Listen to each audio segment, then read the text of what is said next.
સમાચાર એએમસીના ભરતી કૌભાંડમાં મોટો ખુલાસો. ભરતી કૌભાંડ અંગે ન્યૂઝ 18 પાસે મોટા સમાચાર. 8 વ્યક્તિઓના ખોટા માર્ક્સ બનાવી કરાઈ હતી ભરતી. પરીક્ષાના માર્ક્સ ઓછા હોવા છતાં માર્ક્સ સુધારાયા. એએમસીના અલગ અલગ વિભાગમાં કરાઈ હતી ભરતી. કૌભાંડમાં અગાઉ 4 કર્મચારીઓ પકડાયા હતા. સહાયક ટેકનિકલ સુપરવાઇઝર ભરતીમાં પણ હતું કૌભાંડ. એએમસી અધિકારી દ્વારા જ માર્ક્સ વધારાયા હતા. હેડ ક્લાર્ક પુલકિત સથવારાએ આચર્યું હતું કૌભાંડ. એએમસીની કમિટીની તપાસમાં થયો ખુલાસો. હવે એએમસી પોલીસ ફરિયાદ દાખલ કરશે. જે જાણકારી મળી રહી છે તે પ્રમાણે હવે એએમસી પોલીસ ફરિયાદ દાખલ કરવાની છે. વધુ માહિતી ન્યૂઝ 18 સમાચાર પ્રણવ પાસેથી મેળવીશું. જી પ્રણવ. સિદ્ધાર્થ, વધુ એક ભરતી કૌભાંડ છે તે નગરપાલિકામાં સામે આવ્યું છે. આ ભરતી કૌભાંડની અંદર એએમસીના જે હેડ ક્લાર્ક છે પુલકિત સથવારા, જેઓ અગાઉ પણ અન્ય જે 4 જે ઉમેદવારો હતા તેઓના ખોટા માર્કના આધારે તેઓની ભરતી કરાઈ હતી. ત્યારે ફરી એક વખત નવા 8 વ્યક્તિઓ છે તે પકડાયા છે, જે નગરપાલિકાના અલગ અલગ જે વિભાગો છે તેમાં તેઓ કામ કરી રહ્યા હતા. તેઓ પરીક્ષામાં તેઓ ફેલ ગયા હતા, પરંતુ જે હેડ ક્લાર્ક છે પુલકિત સથવારા, તેઓએ તેના તમામના જે માર્ક છે તેમાં વધારો કરીને આ તમામ લોકોને જે લિસ્ટ હોય છે, જે યાદી હોય છે નગરપાલિકાની, તેમાં ભરતીમાં તેઓના જે આંકડાઓ છે, જે માર્ક્સ છે તે વધારે દેવામાં આવ્યા હતા.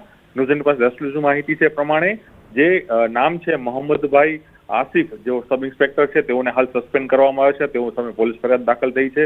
એ જ રીતે જય પરમાર છે, જેઓ સહાયક સેનેટરી સબ ઇન્સ્પેક્ટર હતા. બીજા નામ છે ઉદાસ કુમાર ગુગડિયા, જેઓ સહાયક સેનેટરી સબ ઇન્સ્પેક્ટર છે. બીજું નામ આવી રહ્યું છે પંકજભાઈ મેરિયા, જેઓ સહાયક સેનેટરી સબ ઇન્સ્પેક્ટર હતા.